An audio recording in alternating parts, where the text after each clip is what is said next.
내가 가고 있는 이 길은 한 번도 가지 않은 길. 오늘 하루하루 순간도 다시는 오지 않을 시간. 우리를 살리시는 그 사랑 주님의 빛을 따라서 오늘도 우린 걸어가네 생명의 길을. 오늘 말씀은 부활하신 주님이라는 제목으로 말씀을 증거하겠습니다. 본문 말씀은 요한복음 20장 19절로 23절 말씀입니다. 이날 곧 안식 후 첫날 저녁 때 제자들이 유대인들을 두려워하여 모인 곳의 문들을 닫았더니 예수께서 오사 가운데 서서 이르시되 너희에게 평강이 있을지어다. 이 말씀을 하시고 손과 옆구리를 보이시니 제자들이 주를 보고 기뻐하더라. 예수께서 또 이르시되 너희에게 평강이 있을지어다. 아버지께서 나를 보내신 것 같이 나도 너희를 보내노라. 이 말씀을 하시고 그들을 향하여 숨을 내쉬며 이르시되 성령을 받으라. 너희가 누구의 죄든지 사하면 사하여질 것이요 누구의 죄든지 그대로 두면 그대로 있으리라 하시니라. 아멘. 예수님이 부활하신 사실을 전혀 모르고 있는 제자들은 그 사실을 알 때까지는 많은 절망과 허전함과 두려움 그리고 공포 속에서 숨어 지내고 있었습니다. 그동안 제자들은 많은 박해를 받아왔었지만 예수님이 함께 살아 계셨기 때문에 그분이 그늘이 되어서 안전하게 지낼 수 있었습니다. 하지만 예수님이 십자가에서 죽은 이후에 제자들은 고난과 어려움을 직접 당하게 됩니다. 이런 상황 속에서 예수님은 부활하시고 제자들에게 찾아가셔서 위로와 사명을 말씀해 주셨습니다. 먼저 부활하신 주님은 평강이 있으라 하십니다. 두려움이 있는 사람들에게 중요한 것은 평강입니다. 공포와 두려움은 제자들에게만 있지 않습니다. 우리들도 마찬가지로 두려움을 가지고 있습니다. 사업을 하시는 분들은 사업이 잘 안 될 때 금전적인 손실로 많은 재물을 잃을 것을 걱정하고 두려움을 갖게 됩니다. 또한 몸이 아프면 건강을 잃을 것을 걱정합니다. 이처럼 우리가 건강을 잃어버릴 때 두려움과 공포를 갖게 됩니다. 두려움은 마귀가 주는 것입니다. 제자들이 겪는 두려움은 사탄의 공격에서 비롯되었습니다. 예수님이 세상을 떠난 후 제자들은 그 고난과 핍박에 대해 불안하고 두려워했습니다. 그래서 예수님은 그들에게 다가가셔서 했던 첫 번째 말씀입니다. 요한복음 20장 21절 전반절 말씀입니다. 예수께서 이르시되 너희에게 평강이 있을지어다. 네, 두려움이 있는 사람들은 세상의 것으로는 평강이 채워지지 않습니다. 그들에게 진정으로 필요한 것은 주님께서 주시는 평강이요 평안입니다. 요한복음 14장 27절 말씀입니다. 평안을 너희에게 끼치노니 곧 나의 평안을 너희에게 주노라. 내가 너희에게 주는 것은 세상이 주는 것과 같지 아니하니라. 너희는 마음에 근심하지도 말고 두려워하지 말라. 미국 서부의 광활한 목장에서 말을 타면서 소떼를 돌보는 남자들을 카우보이라고 합니다. 이들이 한자리에 모여서 자신들의 기량을 마음껏 뽐내는 로데오 경기를 보고 있으면 박진감이 넘쳐 흐릅니다. 먼저 카우보이들이 길들여지지 않은 말이나 소의 등에 올라타면 대부분의 동물들은 자신의 등에 사람이 올라타는 것을 싫어하고 두려워하기에 가만히 있지 않습니다. 사람이 떨어질 때까지 미친 듯이 풀쩍풀쩍 날뛰게 됩니다. 이러한 상황에서 가장 오랫동안 떨어지지 않고 버티는 카우보이가 우승을 차지하게 됩니다. 이 로데오 경기에 등장하는 거친 말이나 소를 볼 때마다 생각나는 사람이 한 명 있습니다. 그 사람이 바로 야곱입니다. 창세기 32장 24절 말씀입니다. 야곱은 홀로 남았더니 어떤 사람이 날이 새도록 야곱과 씨름하다가, 여기서 야곱이 어떤 사람과 날이 새도록 씨름을 했다는 것은 점잖게 상대 선수의 삿발을 잡고 기술로 씨름한 것이 아닙니다. 그것은 땅에 먼지가 일어날 정도로 격렬하고 필사적으로 몸싸움을 했다는 것입니다. 이것에 대해서 호세아는 이렇게 말씀을 전합니다. 호세아서 12장 4절 말씀입니다. 천사와 겨루어 이기고 울며 그에게 간구하였으며 하나님은 베델에서 그를 만나셨고 거기에서 우리에게 말씀하셨나니. 야곱의 상대는 하나님의 천사였습니다. 야곱과 천사와의 씨름은 영적인 씨름입니다. 그리고 영적인 씨름이 곧 기도인 것입니다. 결국 야곱이 한 씨름은 하나님께 매달려 필사적으로 기도한 것입니다. 이처럼 야곱이 하나님께 필사적으로 기도한 이유는 두려움 때문이었습니다. 20년 동안 밧담 아람에서 타향살이를 하다가 그리운 고향으로 돌아가는 야곱의 마음은 결코 즐겁지 못했습니다. 창세기 32장 7절 말씀입니다. 야곱이 심히 두렵고 답답하여 자기와 함께한 동행자와 양과 소와 낙타를 두 떼로 나누고. 야곱의 마음은 심히 두렵고 답답했습니다. 왜냐하면 형 에서가 동생인 야곱을 환영하기 위해서 나오는 것이 아니었기 때문입니다. 오히려 그를 죽이기 위해서 400명의 군사를 이끌고 오고 있었기 때문입니다. 한마디로 야곱의 생명은 풍정등화와 같았습니다. 따라서 야곱은 너무나 절박한 심정으로 하나님께 필사적으로 기도하게 되었습니다. 그런데 하나님은 야곱의 간절한 기도에 대한 응답으로 에서의 공격을 막아낼 무기나 군사들을 보내주시지 않았습니다. 창세기 32장 25절 말씀입니다. 자기가 야곱을 이기지 못함을 보고 그가 야곱의 허벅지 관절을 치매 야곱의 허벅지 관절이 그 사람과 씨름할 때에 어긋났더라.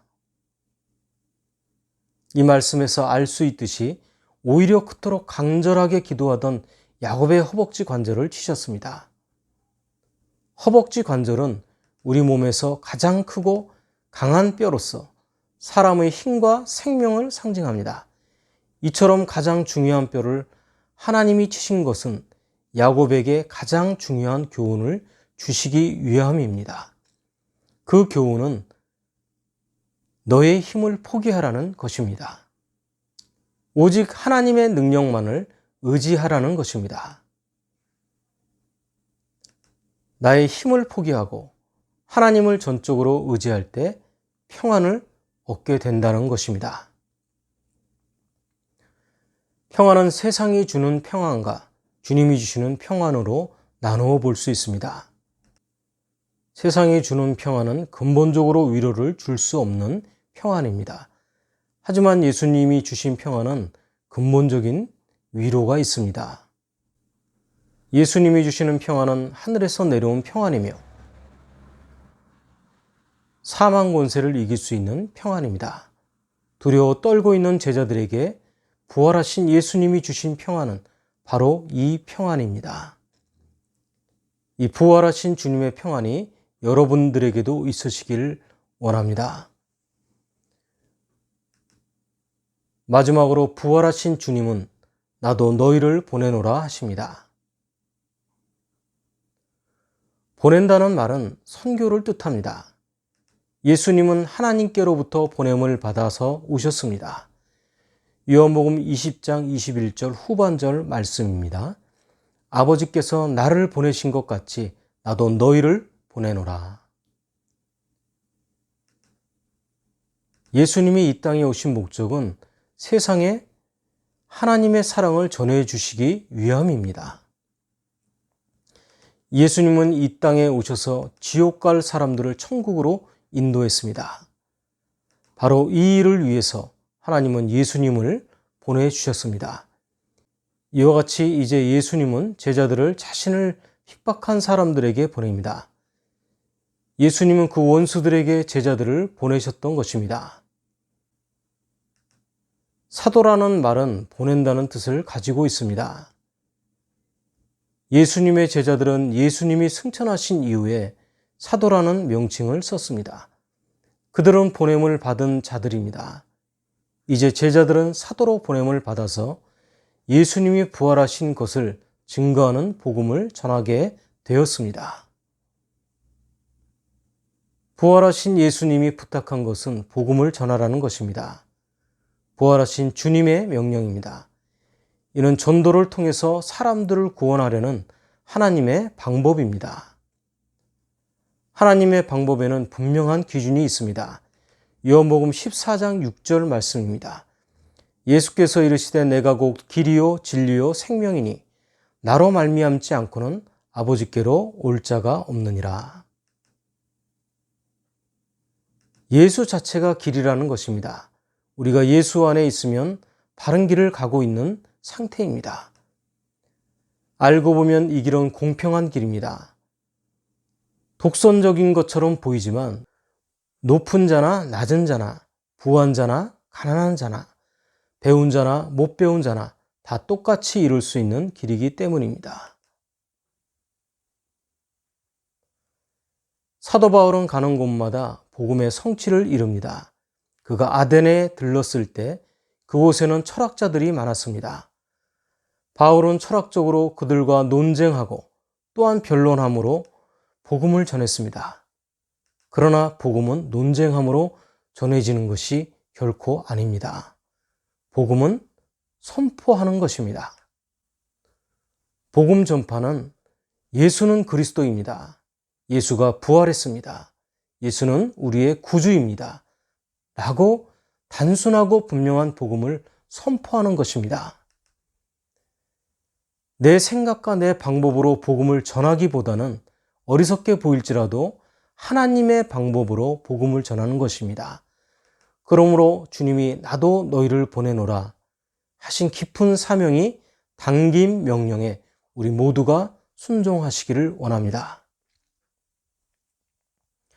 그런데 우리가 이 명령에 온전히 순종하려면 성령을 받아야 합니다.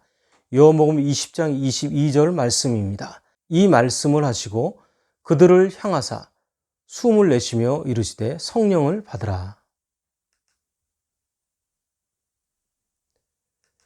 예수님께서 제자들에게 성령을 주시는 이 장면은 마치 하나님이 사람을 흙으로 지으시고 그 코에 생기를 불어넣어 인간을 창조하신 것과 에스겔의 마른 뼈 환상과 유사합니다.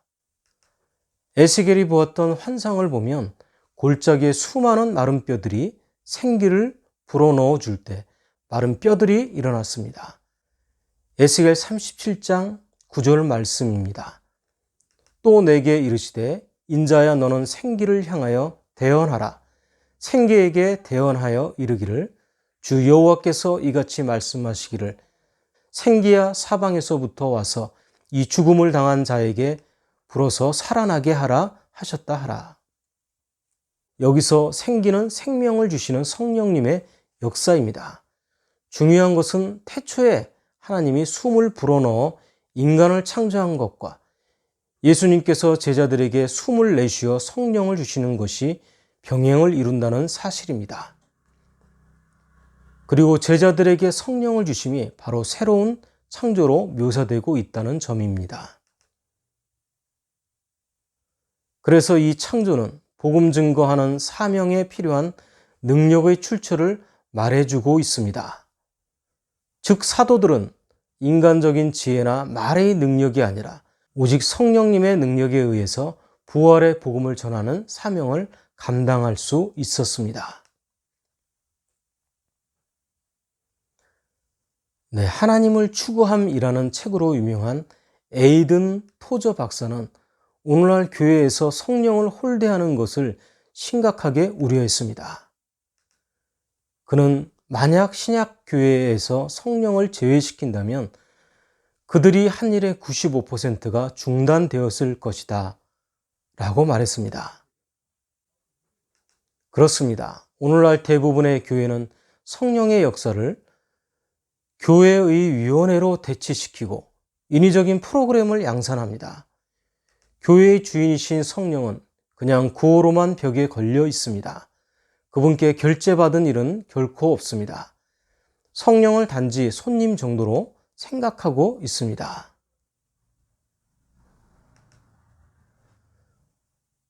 독일 류이벡 교회의 낡은 벽에 붙어 있는 돌판에는 주는 우리에게 말씀하신다 라는 시가 새겨져 있습니다. 이 시의 내용은 이렇습니다. 너희는 나를 주라 부르면서 따르지 않고, 너희는 나를 빛이라 부르면서 우러러 보지 않고, 너희는 나를 길이라 부르면서 따라 걷지 않고, 너희는 나를 삶이라 부르면서 의지하지 않고, 너희는 나를 존귀하다 하면서 섬기지 않고, 너희는 나를 강하다 하면서 존경하지 않고, 너희는 나를 의롭다 하면서 두려워하지 않으니, 그런즉 너희를 꾸짖을 때에 나를 탓하지 말라. 이것은 한국 교회를 향하신 주님의 호소이며 경고인 것입니다. 네, 말씀을 정리합니다. 나를 포기하고 주님을 전적으로 의지할 때 두려운 마음이 떨쳐지고 진정한 평안을 누릴 수 있습니다. 또한 주님께 보냄받은 복음의 증인은 성령을 받을 때 사명을 감당할 수 있습니다. 예수 부활로 인한 사명은 복음 전파입니다. 주님이 주시는 평안을 품고 성령님의 동행과 임재를 통해서 부활하신 예수를 그리스도로 증거하는 여러분 모두가 되시기를 예수 그리스도 이름으로 축원합니다. 네, 오늘 말씀은 성부와 성자와 성령의 이름으로 말씀드렸습니다. 나는 주님의 제자, 낙심하지 않으며 절망 속에서도 실망하지 않으며